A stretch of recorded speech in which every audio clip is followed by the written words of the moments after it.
Like all new parents, we bought a lot of stuff. As you can see, it fills our living room. So today we're going to tell you about the things that we purchased that were really good, the things that were not so good, and the things that were a surprising amount of fun, so that you can make the right purchasing decisions for you. But before I do that, where's Megan? Megan! Oh, let's look for your mum. Megan! What? Huh? What's going on? Where am I? Oh, are we filming? Okay then, I'm Megs from James and Megs, and welcome to this week's vlog. A absolute essential is a baby monitor, and we got a Motorola Halo Plus. Hey Eloise. Now it's a bit pricey, but we got a really good offer on an Amazon sale, and I'd recommend that you do the same. It's fantastic because it's got a projector, it reads nursery rhymes, plays music, and it's got an app that effectively enables you to do some sleep tracking and analysis, and we'll really recommend it.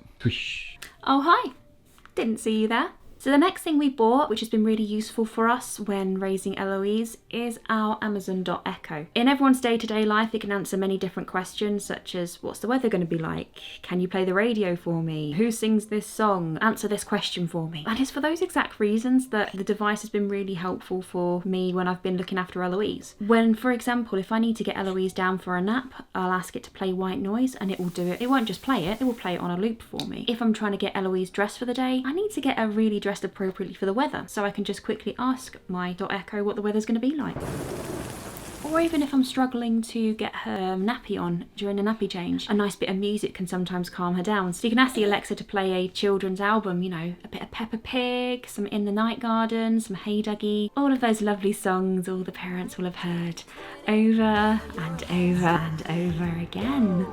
Now the final thing that we bought that we found really useful is an activity chair. The description itself is really in the title of the product. You're basically sitting a kid in a chair and giving them loads of activities to do. The one that we've got is from Mamas and Papas, and it has various different features to it. So it has 2 different levels of chair height and chair comfort, a more squishy purple version of the chair for younger children, and a white version of the chair for those older kids who are more comfortable with sitting. The table itself is also detachable, as is the activity part of the activity table itself. I found this really useful for the main reason that it helps me give Eloise a distraction if I need to do something. I can just pop her in the chair, it will keep her nice and occupied whilst I just go and do that quick thing I need to do. Also, the fact it is detachable is great in many different ways. I can just use it as a seat, or if I don't want her doing activities, maybe I want her eating lunch in here for example, I'll detach this part of the table and actually get her eating from the plain part of the table itself. These, unlike the baby monitor and the Alexa, are fairly inexpensive, and I would certainly say they're well worth the price of what you're getting. Plus this one itself is actually suited for 3 to 18 months as well, so you are getting a lot of use out of it and what I would say is a lot of bang for your buck. Now there are 3 things that we found weren't particularly useful for us in trying to raise Eloise, and we're going to talk about those. The first one is a Baby Bjorn bouncer. It looks really good. It's got a mesh fabric. It's really light, you can just pack it away, fold it away and take it wherever you go. One of the key selling points is it doesn't have any motors, so what happens is just the baby's natural movements actually provide all the energy that is required to bounce. However, when we put Eloise in it, she didn't like it, and as such we haven't used it since we got it out of the box really. Now the second thing we bought that really wasn't as useful for us was a night owl. So the reason we got this, because when I was first pregnant, a colleague of mine suggested, they said that the one thing we really needed was a dream animal of some sort, or like they suggested a dream sheep for example, and I'd been seeing this one in the shops and I really wanted to get it, and I'd been recommended it so much that I thought, why not? So this was the night owl that we bought. Oh, you like it now, do you? Oh, it's not edible.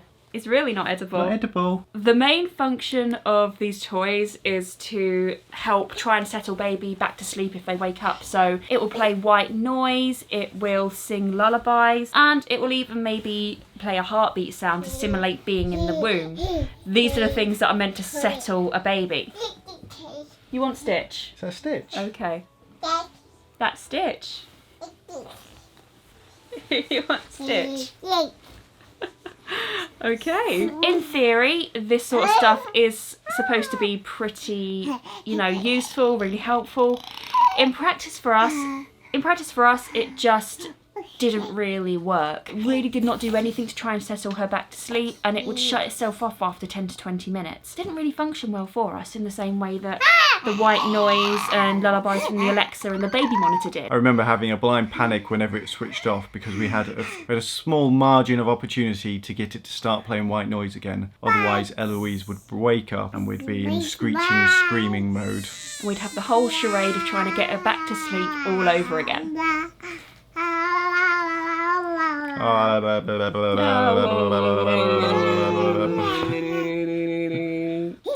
Now, the last thing in practice looked amazing. It was this little baby arch. You'd pull it on the pram and effectively distract Eloise so that we could have a bit of peace and quiet when we were out and about. However, it sat a bit too low on our pram, so Eloise couldn't really see it or interact with it at the very start of her life. And ever since, it's a bit flimsy, so whenever she grabs hold of it, it just collapses in the end. And plus, she really wants to see the outside world anyway. She doesn't want to interact and play with the sensory parts of the pram arch. So it kind of really defeats the point of what it's supposed to do, which is to distract her, because she's already distracted by what's in the real environment. And we just want Eloise actually to be looking and observing the world around her, rather than looking at the pretty squirrel and the pretty fox. Although she seems pretty enamoured by it at the moment. Lastly, being a fun dad, I want to talk about all the things that were incredibly fun, both for me and for Eloise. And this first one is the jungle gym. I think I will be hearing the sound that this thing makes until my dying day. I go to sleep every night and it plagues me deeply. But Eloise loved it. You put her on here and she enjoyed all the little toys and the little mirror and all the sounds that this thing would make. And it made her happy. And obviously then it made us very happy because we didn't have a screaming baby. So if you want to get something that will make your life better as a new parent, get a jungle gym, especially this one. I've no idea what Eloise is doing now, but I think she wants to be under the jungle gym herself. Hey, little girl. So the next thing that we found to be so much fun to use was the Fisher-Price Rainforest Jumperoo. With this, you just put the baby in the jumperoo itself, and it does what it says in the product. They let the baby jump around.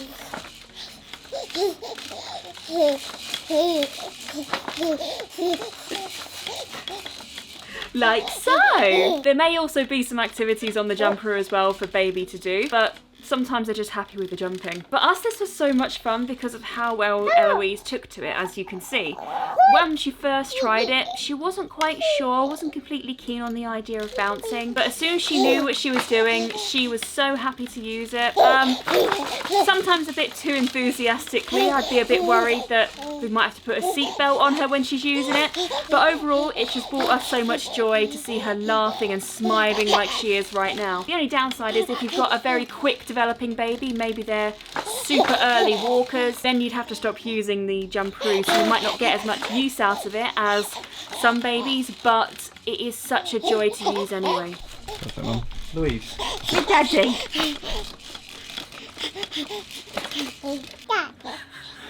So the last item we want to talk about is a bike. This thing is amazing. Eloise loves it. We can take her out in this rather than the pram, and she can see the world much better and feel the wind rushing through her hair.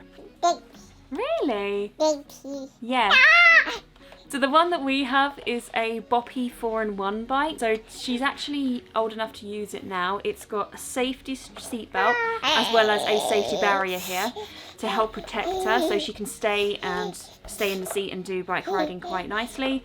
Obviously she can't ride the pedals at the moment, so it has this nice handle at the top that we can use to push her around, and she absolutely loves it. I think she feels a bit like a queen when she's being strolled around on her bike. And of course a bell. But I think she really likes, as James says, seeing the world around her and exploring. And if she takes a teddy along as well, she likes to take that out of the basket and have a chat with it.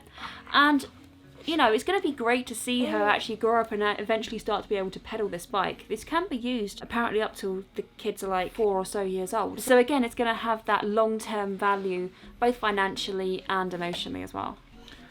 They say not to work with animals or children, and they're probably right. I think they've got a point. So I think it's also worth pointing out that there are some things in the video we said we didn't find particularly useful. That doesn't necessarily mean that you won't find them useful for yourself personally. All babies are different in terms of their needs and their wants, And the things that we didn't find particularly helpful, you might actually find helpful. Either way, we think that the things we've spoken about today at least deserve your attention and your consideration when you're thinking about buying those things for your little one. So this little cutie's been Eloise, and I've been James. And I've been Megs. And we're James and Megs. Now if you like the type of content that we've done today, please do comment below and we'll consider making some more videos of this type. Otherwise, we'll see you in the next video.